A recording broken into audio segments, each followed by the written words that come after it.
Hey pushers, right now we are going to do the skills video number 5. Alright, so number 5 is for complexity.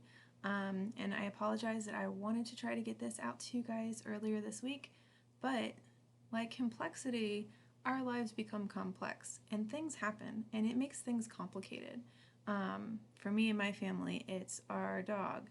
She decided over here, this poor little guy, that that she was going to decide to have to have surgery on Monday. So been a little hectic in our house here, but again, this is, I think, a good way to kind of show complexity. You don't just have one part of the story. There's many parts to it of what goes on.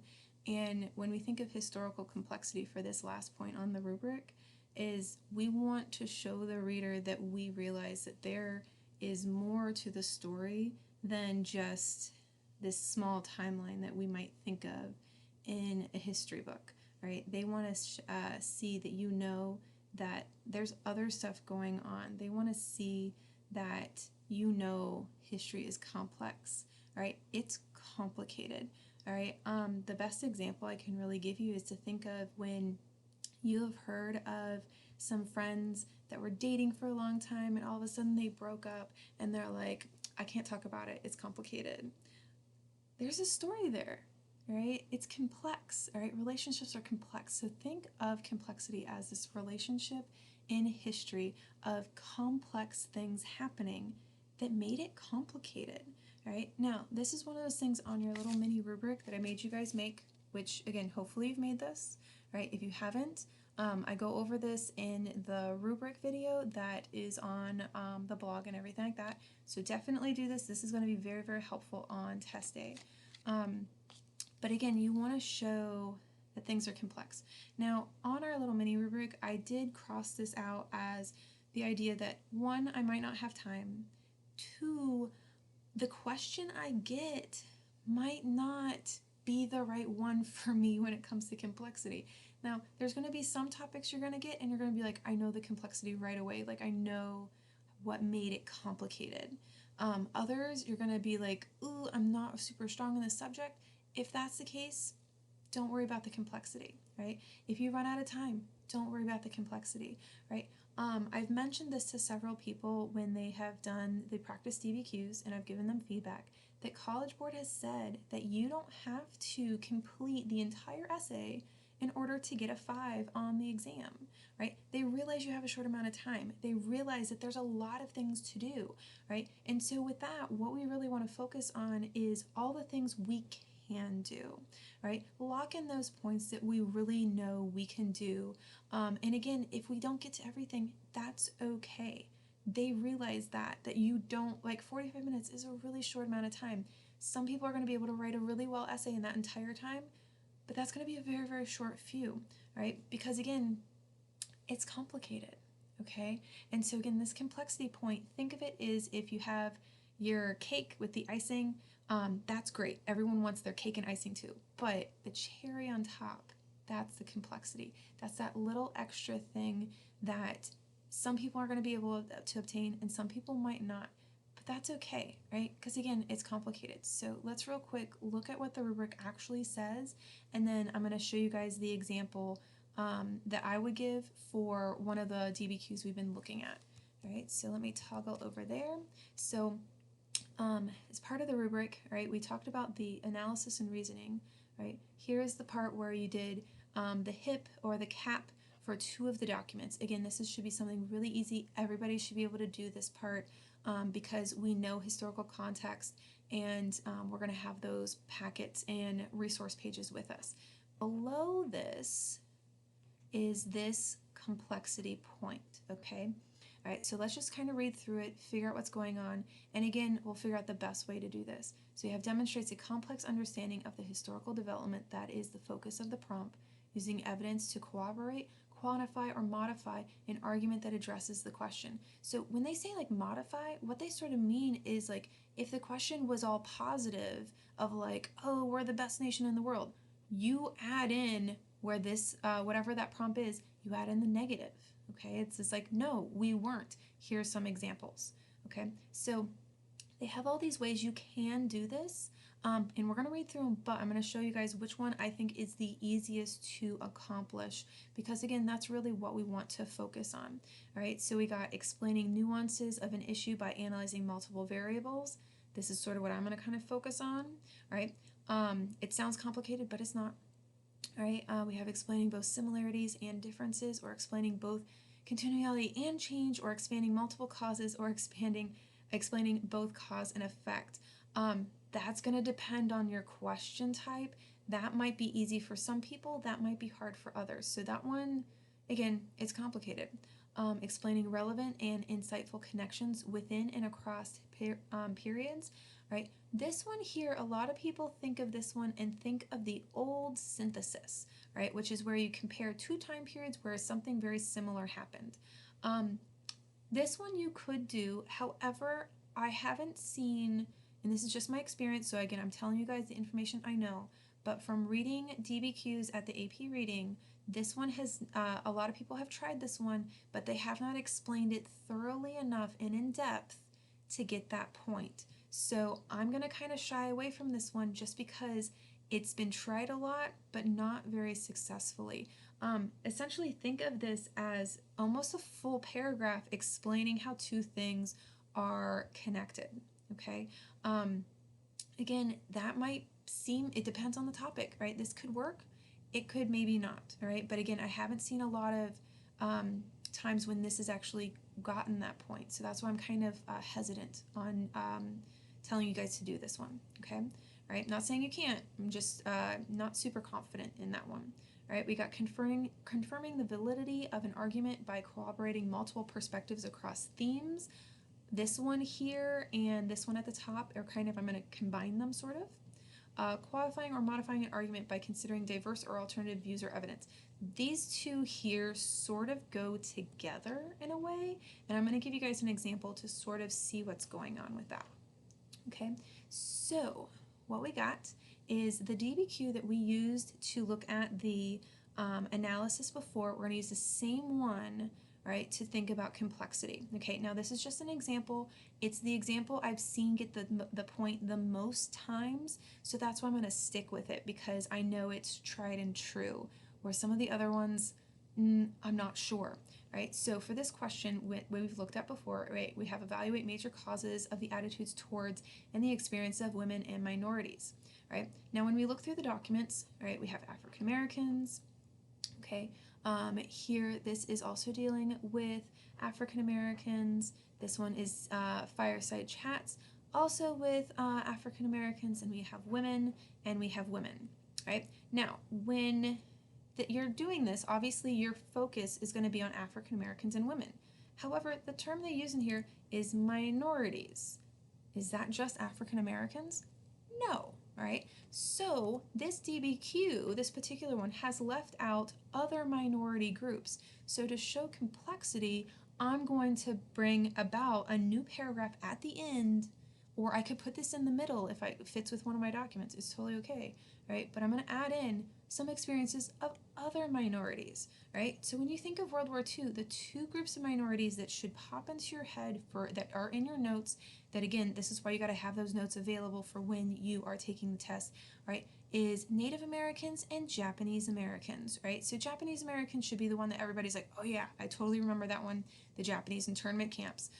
You could talk about how even though they are American citizens, they were stripped of some of their constitutional rights, put into these camps because people were scared, and this included children, adults, people who had lived their entire lives in the United States, and we even had Japanese Americans who were enlisted in the U.S. Army. And so these people enlisted in the Army even though these camps were being created by the country that they were serving. That change of attitudes towards these groups of people, obviously that's definitely an easier one to write a full paragraph about and talk about there. The Native American example you could use is that you have the perspective of Native Americans and especially the Navajo code talkers, right? They're the group that were doing all of the communication in the Pacific, working alongside other U.S. soldiers, right? They had this code that the Japanese never broke. They essentially helped the U.S. kind of lock in that win in the Pacific against the Japanese. However, they're Native Americans and they are not treated well in the United States, not even today. And so you can talk about all of those things in there and how you have this trend and theme throughout history of Native Americans not being treated like everyone else in the country, even though, obviously they are the first Americans. Talking about either one of those groups of minorities, right, in the context of this during World War II would guarantee you that complexity point. But again, you can't just say it in passing, right? So one of the things to really keep in mind with this, right? So hi guys, right? Something to keep in mind with this is you can't just say, oh yeah, and Japanese Americans were put into internment camps, right? You have to give a robust explanation. That means a full paragraph, right? At least 4 sentences, okay? Now remember, you are typing this, all right? So that shouldn't be too hard. And so you're just kind of going off of what you know about it. If you have your notes off to the side, you can reference those, type in all the information, you're good, right? So kind of think of when we say robust, right? That idea that your contextualization at the beginning of your essay should be several sentences, right? It should be a full paragraph, robust. What is the time period about, right? And then at the end, complexity, you want to do that same thing if you are going to try and attempt it. Now, this is something that when you are looking through your little mini rubric here, okay, and you're looking at those documents and the question that you get, right? That question, if you know right off the top of your head, boom, I know something that's complex about this, that makes it super complicated, go ahead and be like, yeah, I'm putting a star next to that one. I'm going to do that. Because you might not have all the documents in there that you're going to know a lot of stuff about. Here, I'm going to make it a little bit closer for you guys. These ones here might not work out for you. This is a totally separate point. So with the complexity, that's going to be one that is going to depend on the topic and what you know about this particular topic, right? You could have all these other things going on and, you could still get that point. That could be awesome. So it's one of those things that, it's something good to try, right? If you're unsure, don't worry about it, okay? At the AP reading, a lot of the AP teachers, we reference this point as the unicorn point, right? Because it's that idea of like, yeah, a horse with a horn on his head should exist, right? But have you ever seen one? So it's one of those things where we see it sometimes, but not all the time. So really it's going to depend on you and that question that you get, okay? Now, here's the bonus for the people that watch this entire video, okay?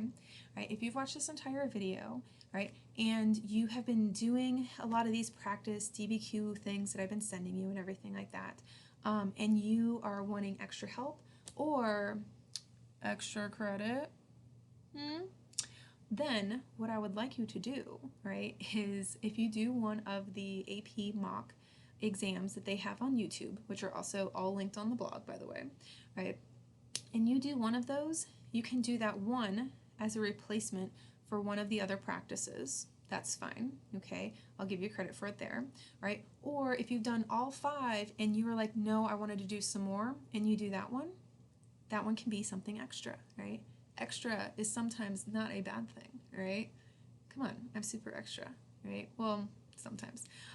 So this is something that you guys can do. It's an opportunity, right? If you want to take it, cool. If you're like, no, I'm good on my practice and my grade's looking good, that is cool too, okay? But it's something there to help you guys out. Now, with these, since there are going to be AP teachers going over them, I am not going to give you maybe as much feedback on those particular ones as I am the ones that I have assigned, because I have read through all those several times. But again, this is another way to help you guys practice, right? So kudos for those people that watched the entire video and they got the little bonus at the end. It's a good idea. The next video I'm going to give you guys will be probably tomorrow afternoon after I have a meeting with the other AP teachers at Sprayberry, and I'm going to give you guys some tips and tricks and like just kind of general like what should exam day look like, what are the procedures. So that's sort of the plan, all right? And as you guys are doing those practices, I am going to try to grade them for you guys. When I send you guys the feedback and remind, it might be at really weird hours since I had to be up several times during the night with this little one over here. She's still tired. It's all those meds. So I might be reading those in the middle of the night, but some of you guys have noticed are up in the middle of the night. So yeah, okay.